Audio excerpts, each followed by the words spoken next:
Hello and welcome to Lib and Let Die with me, Mark Oden, and is that Me, David Lambert. Is somebody in a jungle or something? No, Where on earth are you now, Len? none of your business. Come Why do on, you want? okay, let's have it. I'm going to try and work it out. You're in Kew Gardens, surrounded by loads of children on school trips. No, How many more questions have I got? What I'm not place? telling you. Hang on a minute. Where do you, Wales? You might be in Wales because that's where you used to live. Am I getting closer? Warmer? Yes. Okay. This isn't relevant to the show. It doesn't matter where I am. It's not What's the important. joke? Help me with the punchline. It's not punchlines. I'm just somewhere. I Coming back don't. from somewhere. You're coming back. You're in Wales. You've been doing something in Wales. What is going on in politics in Wales? There's elections coming up next year in Wales. And you're doing something to do with that? Come on, what's going on? The by-election going on in Wales. Of course, the by-election. It's today. Well, there's been a by-election going on. Okay, and what were you doing? Hanging Why around. are you being so coy? What's all that noise going on? It's not relevant. Look, I'm in a service station, okay? I'm in McDonald's. You're at McDonald's. Look, you're going to mock me. I knew you would mock me. That's why I didn't want to tell you. Are you having a Happy Meal, Lembit? No, I'm having a Big Mac. What's wrong with that? I don't know. There's just It now. Yeah. Other fast food chains are available, Lembit. You know that. Okay, you asked the question. I told you. Okay, I'm on for coming back from Wales. I'm in a McDonald's. Millions of people eat McDonald's. Where are you? Where are you then? I'm at home and I overlook the Bristol Channel. I overlook the Severn Bridge. You're probably going to be driving over that Severn Bridge any moment. The Severn Bridge. Can you see me? I could. Well, no, it's pouring with rain at the moment. It's actually pouring with rain. Well, that's because it's Wales. Oh, yeah, exactly. It's always the same in Wales. I'm home. I've been in Romania. I had COVID. It's been an eventful week or so, I have to say. But COVID's gone. I'm back in Romania, and I'm overlooking Wales, and you're in a motorway service station. What a great way to start with hypothermia. Yeah. Listen, we've got a lot. What are we going to talk about? Yeah, lots of. Go on. It's a grim show. There's nothing particularly light about this. We need to talk about Prince Andrew. It's been a terrible week for the royals, a terrible week for Prince Andrew, and a terrible week for the politicians trying to figure out how to respond to that. It's also been a tough week for the ministers involved in putting together the grooming inquiry. That seems to have gone from bad to worse. And the government's big silver bullet, the one in, one out policy in relation to stopping those in shambles. Three big shambolic issues we need to get our head around. And a couple of other things. You were moaning on about how you wanted to steal my identity with digital ID. Well, there's been some demonstrated progress on that. We'll get back to that as well. And I think we can slip it in. Mike Graham, who's on Talk TV, he's got himself with hot water, or he claims he didn't get himself with hot water, but somebody else put him in it. And of course, we'll do your TV phase if you want as well. Not my TV. I've got a good one this week. It's why would you invest 200,000 into a banana that smells? That is my teaser for my program. What is your one, Lembit? He's going to get you. He's going to get you. Yeah, we're going to try and guess now. Oh, we'll get to it later on. Well, look, somebody who has been in trouble, they are going to get him, and they're getting him bit by bit, is Prince Andrew. Obviously, this goes from bad to worse. The revelations around Epstein have dogged the prince for some time now. The new revelations around his links to individuals from China, the new revelations in books which are being serialized, have just got to the point where his brother, the king, decided that the title of Duke had to disappear. But people want more, Lembit, don't they? They're saying that just removing his title as the Duke of York isn't enough. There are now questions being asked by Ed Davey in Parliament about the status of the Royal Lodge, and people also saying that Parliament should step in and make sure that the title Prince is removed. Where do you stand on this? Obviously, you haven't got much to say about it, Lembit. You're in McDonald's. They mute you in McDonald's. That Big Mac is in your mouth. Lembit. Okay, clearly Lembit doesn't want to. He's so Big Mac'd out that he isn't able to speak or isn't able to say anything at the moment. He's doing that classic Zoom failure of when you don't unmic yourself. And he's talking absolute nonsense. I can lip read for you at the moment. He's basically saying that he thinks that Prince Andrew should probably have his title taken away. Yeah, I think that's what Lembit is saying. Why is he keeping talking when he can clearly see that I'm talking? And he would think that he would be talking over me. Okay. What is it? Why are you? Can you not hear me? Are you pretending? You've been on mute for about a minute, and I've been lip reading and translating what you've been saying. No, I haven't. You've deliberately been ignoring me. That's what actually happened there. You've deliberately been ignoring. You've got a new way to shut me up while I'm talking, and I don't like that very much. Having said that, maybe the royal family would have wished that they'd been able to do that to Prince Andrew. I have to say the thing is an absolute road crash. And when you look at the state of, I mean, I don't know what's going in at McDonald's or indeed in Wales, but the Wi-Fi and the signal is clearly not working for Lembit at the moment.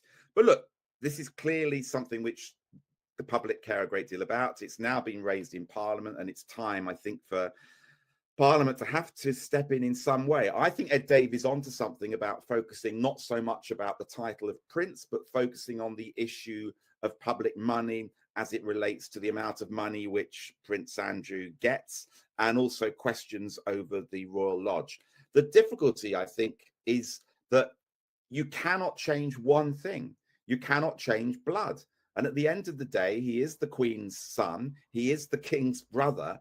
And however many talks in Parliament, however many discussions are that take place, you can't take away that birthright. And so this issue is never going to go away for the royal family, and it's never going to go away for Prince Andrew, because he cannot take away that birthright. I think a lot of people would maybe think, is he going to do what I think it was one of the kings did previously after he abdicated, was to disappear and go to spend time away from the press in this country, do what Prince Harry has done, relocate out to America or California. But at the moment, this right, which seems to be going away. Lembit. Right. The problem here is, as you say, you can't pretend he's not part of the royal family. In different circumstances, he could theoretically be the king. I think that's pretty unlikely now, but he could have been the king. Secondly, the issue here isn't that he's a royal. The issue is his catastrophically bad judgment.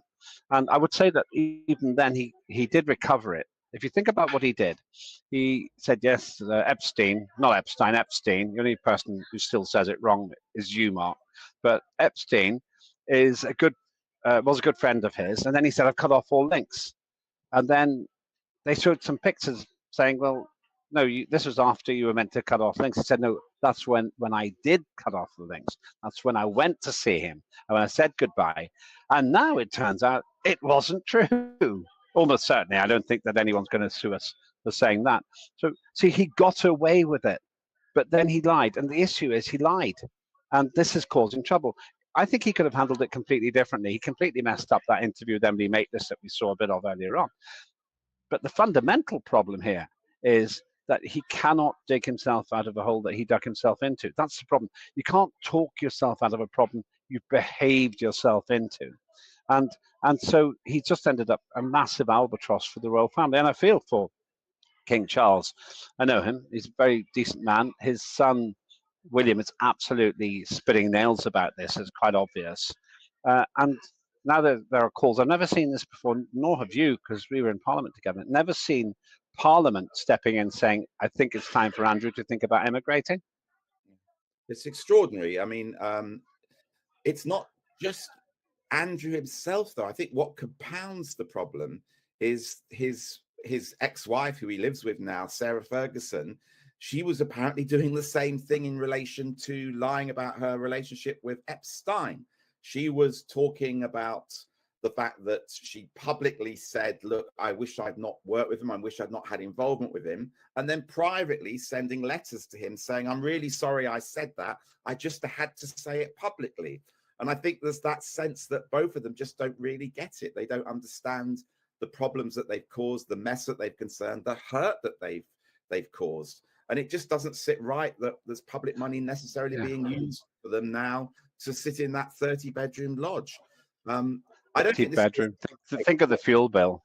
I mean, is he entitled to the winter fuel allowance? I'm not sure. But go on. There's one thing I want to say, which is I think is fascinating, is there's Peter Mandelson also connected in this. Now, who's the person we haven't heard from for a month since he was sacked as the UK ambassador in Washington? Mandelson has been uncharacteristically quiet. And I think that this is a story which is also going to flare up at some point. It does seem to me also when the full papers, the Epstein papers are released and looked over by Congress in America next year, even more names are going to come out.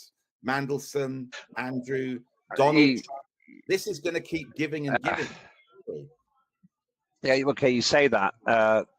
There's no doubt that Mandelson was big friends with Epstein, a little bit like Andrew. Epstein must have been a tremendously charismatic person to have all of these people supporting him, money. being so positive. He had money. I don't know. I never met him. Well, no, it's got to be more than that. It couldn't have just been money. Why would such a wide range of people, such a big list of people, have fallen into his thrall? And isn't the other interesting thing, you made an assumption there. You said that when the papers are released, will they be? Because Donald Trump promised to release all of the papers, and he hasn't. He's kept most of his other promises, whether you like them or not, or at least he's tried to. But on this one, something about the current American administration has stopped him from releasing, I think this could be the wrong figure, 33,000 documents. Everybody wants to see them, perhaps apart from the people who have actually been in them. So question for you then, returning back to Prince Andrew, and perhaps by the time people watch this or watch the archive copy of this program, they will know. Do you think there's any way that Prince Andrew can hold on to that house, and any way that he can hold on to his close association in public release with the royal family?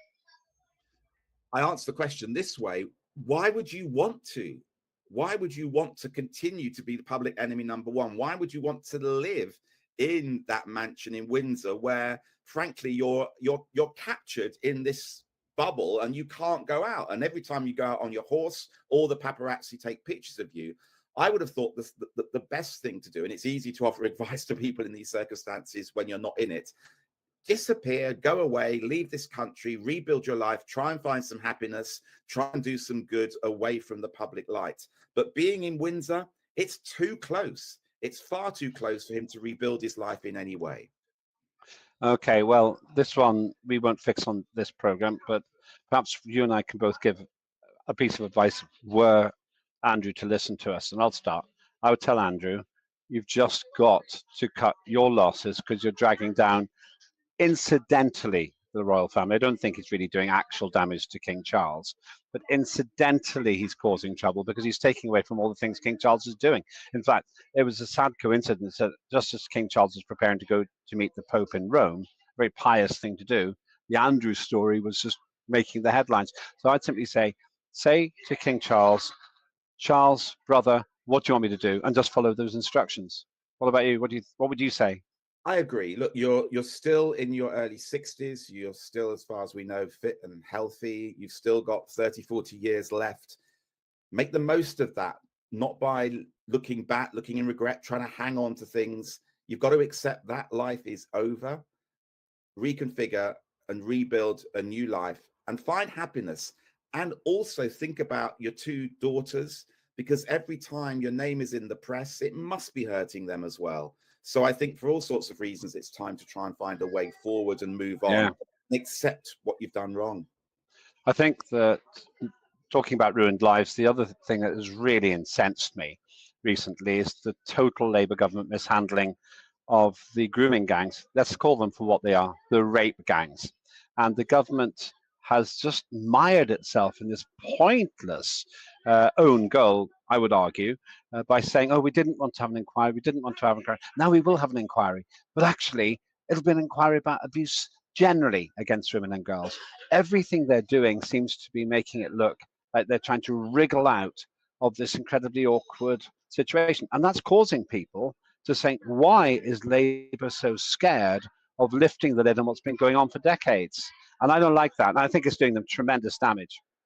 Yeah, look, it's been badly handled. Ironically enough, I actually like Jess Phillips. I think she's a feisty minister. She passionately believes in things. And I don't think for a minute she herself is trying to do anything to cover this up. I think she's angry and wants to get to the bottom of it. What I don't understand is why they haven't been able to find somebody to chair this inquiry. Actually, they have found people, but those who were victims themselves have said they don't have trust, for example, in a former social worker or somebody who used to be in the police force. These are obvious own goals that the government have committed. Whatever the qualities of those individuals who could have perhaps chaired it very well, and I hear that the police officer was somebody who actually resigned from the police force 15 years ago because he wasn't happy about how the police handled these issues. But nevertheless, you have to be sensitive. And it was never going to work with somebody who the victims saw as part of the establishment. And that's why now to quickly find somebody who can gain trust on all sides and get on with this inquiry. I think the fatal moment for her credibility, these are interesting pictures, by the way, the fatal moment for Jess Phillips' credibility is when she lost it in the House of Commons. She looked like a child. When I think Lee Anderson, the Reform UK Member of Parliament, challenged her, and she just became a petulant teenager. But the worst thing of all is that the rape victims have resigned. That's the only power they've got. They say we have no faith in Jess Phillips. And they feel that she called them liars, that they were wrong. You can't do that to people whose lives have been ruined by rape. And this is just a classic own goal of this absolutely accident-prone government. Jess Phillips just isn't the right person for that job. And perhaps for those, once again, looking at this in the archive, will see that she's resigned. I'll be very surprised if she can restore any credibility with a lot of those rape victims. What would you do if you were the Prime Minister and you had to choose someone from the Labour Party? You can't choose your mates. You can't say, oh, Nick Clegg would do better. Somebody in the Labour Party who could actually take this over. Who would you put in the place? Well, I don't think that that's the question, Lembit. That you don't have to have a Labour politician to get involved in this issue. You need to get it out of politics. You need to get it into an independent sphere, and you need to have somebody who's got empathy and experience. I don't like the idea, particularly of judge-led inquiries, although I note that that's what the victims are asking for. I find that they tend to be quite stuffy. I also find that most of these inquiries led in that way drag on for 2 or 3 years. They come up with 52 recommendations, and then absolutely bugger all is done from those recommendations. So from my perspective, I would like somebody independent, not judicial, a go-getter, somebody who can look at this quickly, establish the facts and come up with quick, fast recommendations rather than a traditional old style inquiry, which drags on for years, costs lots of money, and just results in bureaucracy. Actually, I think you're right. And for that reason, my feeling is the best person is probably an unknown, not a celebrity, not a famous person, perhaps an ex-politician or an ex-MP, somebody who did well in politics in the past but has no stake in the game now.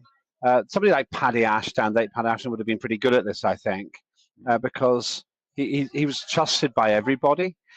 So whoever it is, it cannot be. You're absolutely right. I realize this now. It cannot be somebody who's mired in the politics of today when we've got a beleaguered government who's terrified of losing votes and an opposition all too happy to make hay. Keir Starmer's been taking hit after hit after hit on this subject. The obvious accusation, let me put it on the table, is Labour won't look into it because they're scared of losing their block vote from ethnic communities who don't want this to be investigated. Now, whether that's right or wrong, we need to know the truth. And no one trusts Labour to get to the truth because there's too much vested interest, Mark. Exactly. And look, there's another issue where nobody trusts Labour to get to the bottom of the small boats issue. We've talked many times about the failed attempts. The government then came up with this latest one, which was the 1 in, 1 out policy. And what has resulted? Yeah, well, one did go out, but the same person 3 weeks later came back in again. Then the government said, well, of course, we never said this was a silver bullet to the problem. Too right, it wasn't. The bullet that needs to be fired, frankly, is by the French, and it needs to be into one of these dinghies before they take off. This is shambolic. It goes from bad to worst, and it's quite clear that the French have no intention of taking this 1 in, 1 out seriously. It actually doesn't act as a deterrent. We've not seen any decline in the numbers coming through since the government put that policy in place. And I've said it time and time again, we need to look at a more militaristic Navy solution to this to stop these boats from being allowed to get into the first place. And I don't care if people say, oh, you can't do that, the French won't play ball. We have to do something to get credibility back to our border control. And that's not some reform right-wing crazy comment. It's normal common sense to say that we should be able to protect our borders. And this, frankly, winds me up no end because it's shambolic in the way we've been doing it so far.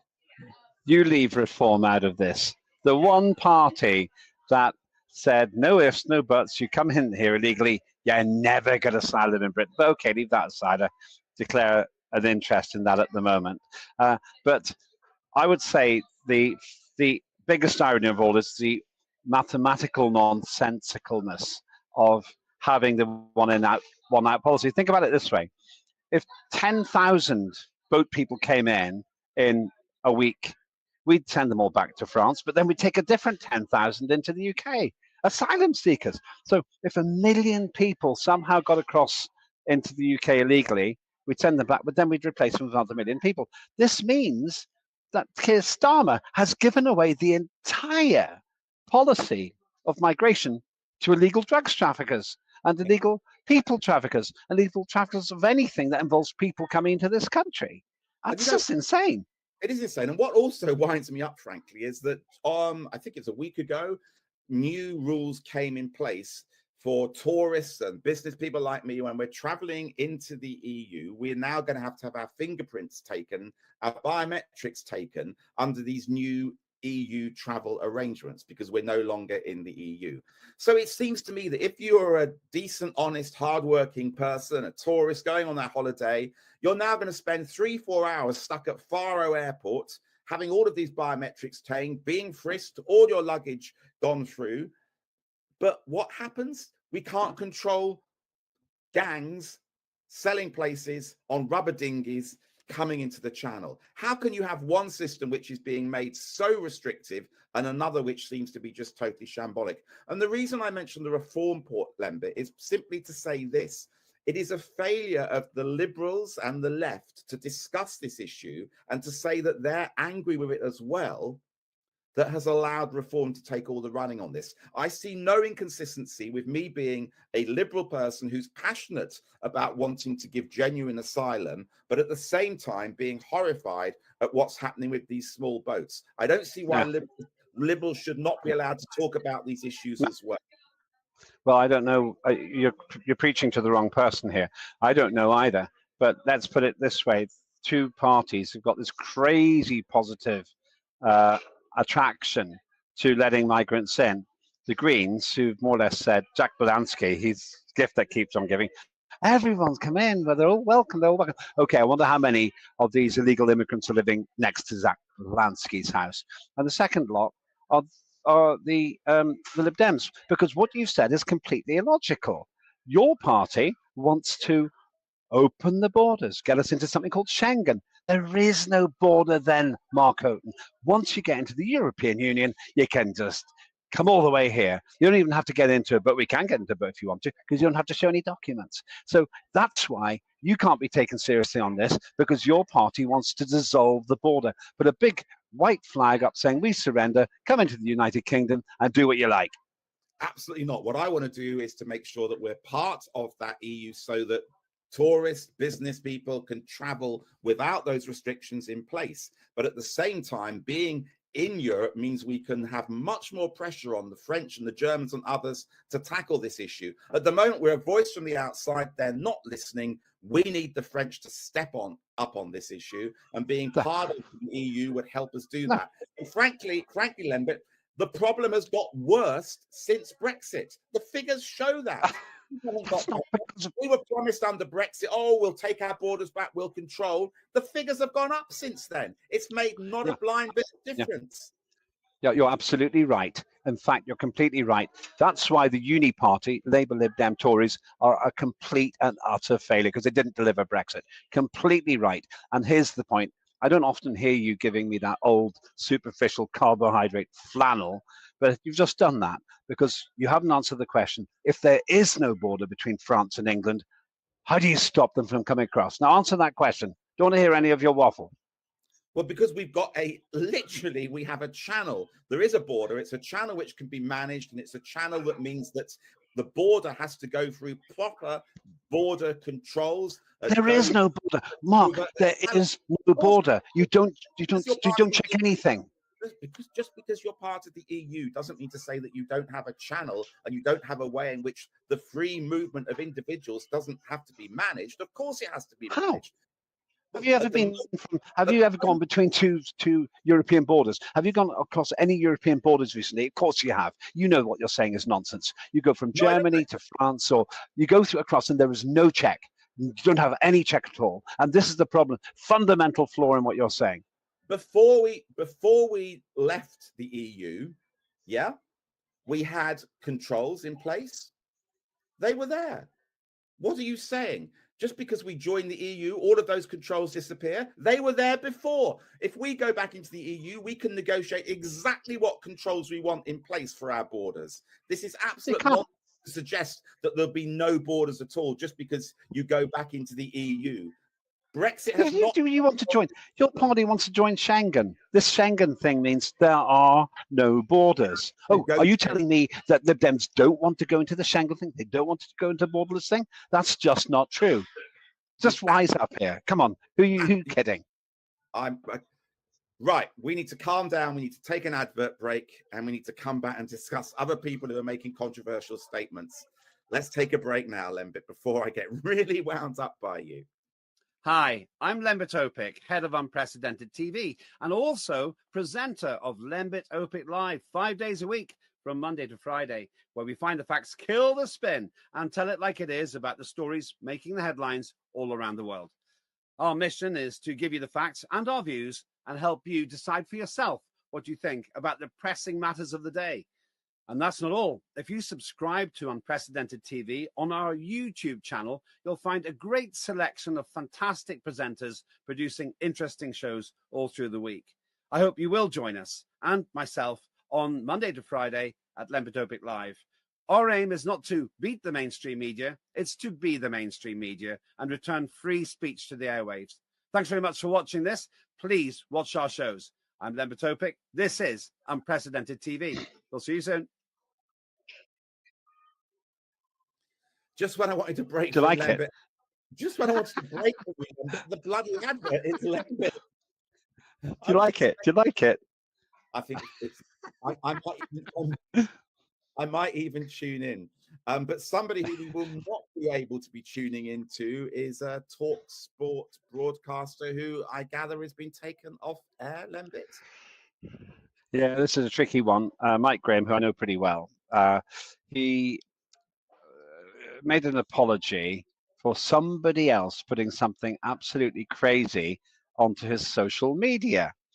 He said things which I won't repeat, but they were pretty hard-hitting comments about people who you might say are not Anglo-Saxon.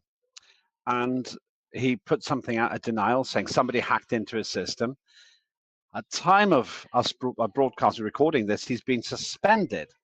I don't know what the truth is here, but one interesting thing Mike Graham has done is say that these comments are appalling, unconscionable, totally unacceptable. So if he did do them, he's caused himself a huge problem. If he didn't do them, I think it's pretty important he shows how it happened. And as I say, I know him quite well. He's a reasonably good friend. And I'm not going to judge him by media, but this is a huge problem for him. The question is what he said so bad that he should be suspended or not? I think there's two questions here, Lembit. First of all, how in this world of AI technology are we going to handle this in the future going forward? Because for sure, there are going to be individuals who are going to have their quotes copied, they're going to have them made up, they're going to have their voice put in place. And increasingly, this is going to be a problem for celebrities and broadcasters who are going to go around and claim, look, this just wasn't me. And then there are those that maybe like Graham who did make these comments who are then going to suddenly try and pretend that it was something to do with AI in a way. So understanding what is true and what is fake is going to be a real challenge for all of us. If it was indeed true, then how far do we defend the right of an individual to say things that they believe? Did he go too far making those comments? And it was interesting because they were harsher comments which played on a theme which Robert Jenrick did a few weeks ago when he was traveling around Birmingham, commenting on the ethnicity of the people that he was seeing in the streets. And again, that kicked up a great furore. And so, look, these are very sensitive issues, but I do defend the right of individuals to be able to make these kind of comments. Although looking at what Graham said, it was a step too far, if indeed it was something which he said. Yeah, I think that it's very easy to just ban people. And I've often said here at Unprecedented, I'd be really resistant to banning people unless they actually broke the law. I think it's acceptable to be offensive as long as you're not inciting actual violence or something which materially harms other people. Offense can't be given, it can only be taken. And so if Mike Graham did do it, the first thing I'd say is, or maybe they did do this. They say, come in, Mike, tell us what happened. Tell us why you said it. Oh, you didn't say it. Can you show that? And then I'd say, well, let's think about this. And as I say, I'm not going to tell Talk what to do, but I just think we live in a cancel culture now where you can't say stupid things anymore. I think in a free world, you should be allowed to say stupid things. There's also the appropriateness of where you say them. I mean, if you're talking about Talk or Unprecedented or any of these news channels or channels which try to get into controversial issues, then maybe that is the place for these things to be said. If you're talking as the presenter of Match of the Day and you start to bring that language into Match of the Day, clearly that's not an appropriate place where you can have those controversial comments discussed. So a lot of it is about the platform, I think, which is being used to say some of these issues. And there are platforms we know which are going to be controversial and to try and get that kind of dialogue going with listeners. And Talk is one of those. It's a terrible shame, though. But one reason that we've set up Unprecedented TV is to actually give more latitude for people to not have to look over their shoulder all the time in case they get cancelled.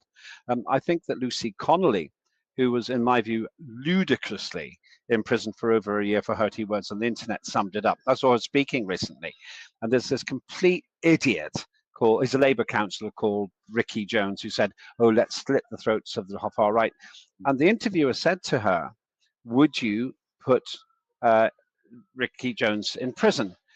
She said, what he said was because he acted like an idiot. But I shouldn't have been in prison, and nor should he. Now, I'm inclined to take that view. I found that quite persuasive because I don't think people actually went and slit anybody's throats on account of Ricky Jones's stupid comment.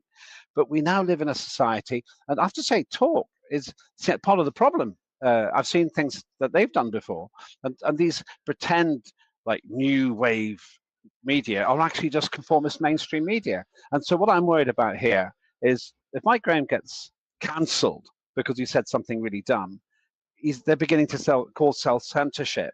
And you don't change someone's point of view by shutting them up. You change people's view by debating. Now, you and I have these big arguments. I really disagreed with what you said before, but I'd rather have the discussion now and let the viewers be smart enough and trust them to be smart enough to make up their own judgments. Yeah. But look, let's also wait and see how this story develops, because if it is the case that somebody has actually infiltrated social media, if this isn't him, then it's obviously a case of his account being hacked. which I guess gets us on to the hacking story, the IT story of the week, which was Amazon and others, all of those social media apps, discovering that they also had been subject to a form of hacking. The fact that those systems went down for about 2 or 3 hours earlier on this week, I guess plays to your argument, Lembit, that we can't have ID cards. We can't risk having data breaches in the way that we've seen with top names like Amazon. Then you would argue that there could be perhaps a data breach if we had all of our information carried by the government on ID cards. That's incredible. You have seen the light. You have transformed your view on the road to Damascus, or in my case, on the road to the Severn Bridge. And you sound like a liberal again, a proper old-fashioned liberal. Thank you. Thank you. It's been a funny old journey because I started off being absolutely opposed to ID cards back in the 1990s when Blair tried to do it. I then come around to thinking it's going to make our life more convenient. Why the hell are we objecting to this? We have so many forms of ID for our bank and the NHS. Let's have it in one careful place. And then I'm twitching a little bit now because there's so much cybersecurity issues at the moment that yes, I am getting a little bit more nervous. I'm not changed my mind completely yet, but as the facts change, then I'm prepared to also reconsider. Well, this picture here on the screen, Amazon apologized to customers impacted by huge AWS outages. You'd expect Amazon to be super secure. They're dealing with hundreds of billions of pounds worth of money. If they can't do it, well, let's cast our mind across to Westminster, where Keir Starmer and political giants like David Lammy are in charge. Rachel Reeves, who can't do something. I don't trust those people 1 ounce with my data. If Amazon can't look after it, this government definitely can't. And so I agree with you. And also, incidentally, I went on a demo recently about digital ID, and I found myself very much agreeing with the people who were on that demonstration, and I thought it was really good to see thousands of people, there weren't millions, but thousands of people on that demonstration, including Piers Corbyn. Actually, he's a very effective communicator. There we go. It's look, I need more evidence now. I'm shifting my opinion back and forth on it.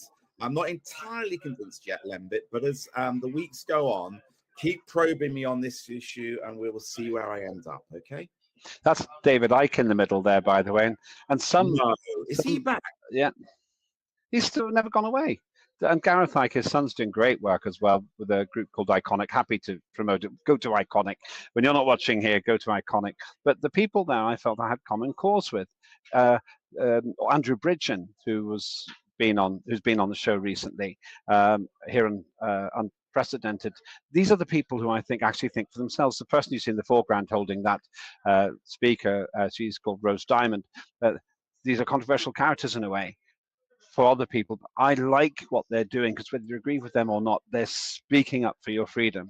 And I have to tell you, there is nothing that would make me support digital ID, given the total incompetence of not just this government, all governments when it comes to managing our data, but even more seriously, back to the earlier story, and something that we didn't go into that much detail in, but I'll highlight it. If you're willing to throw your passport in the sea while you're coming back for your 5th attempt to get into Britain, why would you be concerned about getting digital ID? You don't need it because your employer is going to be illegal anyway. They're going to be paying you in cash.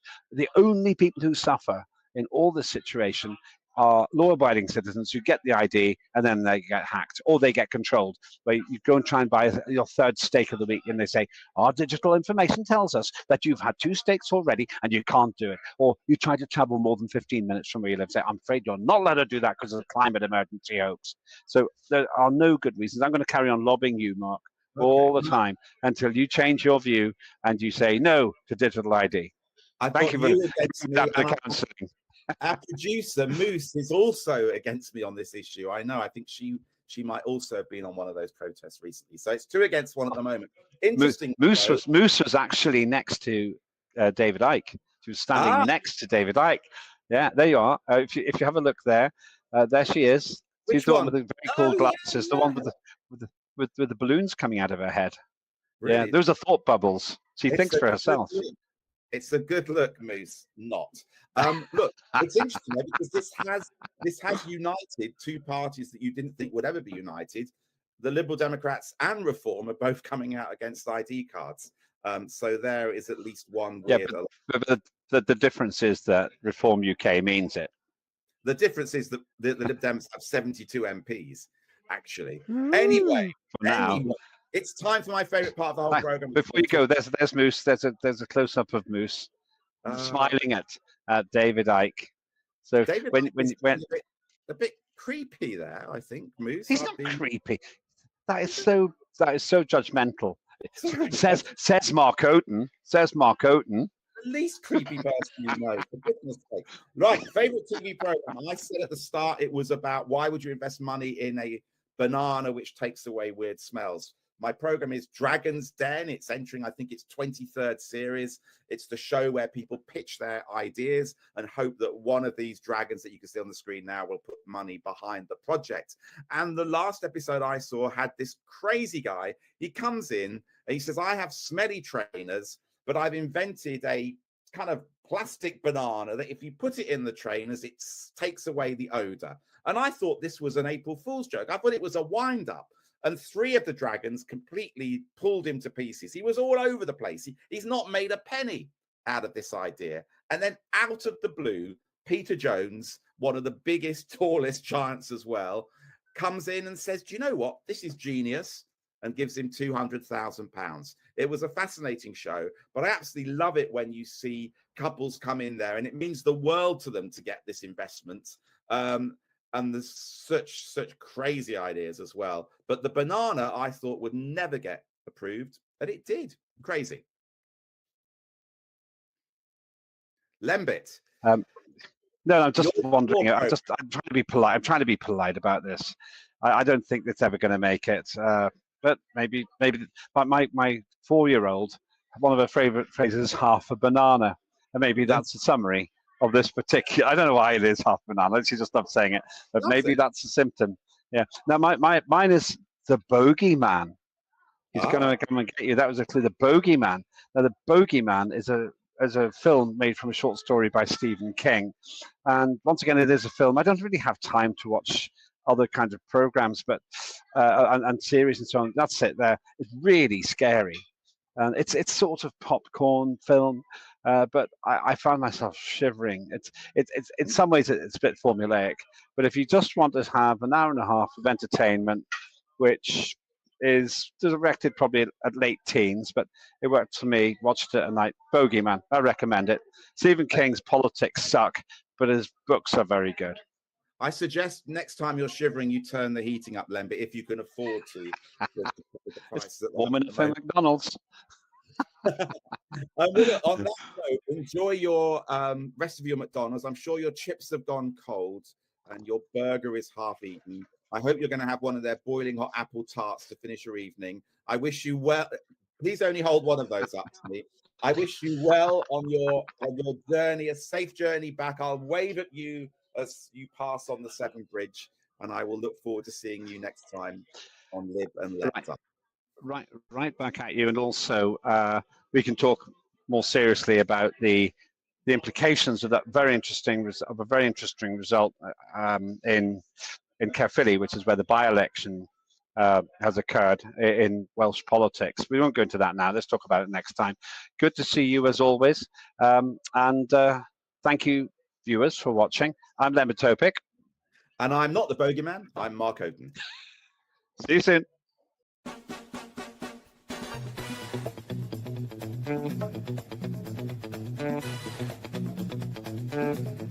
Thank you.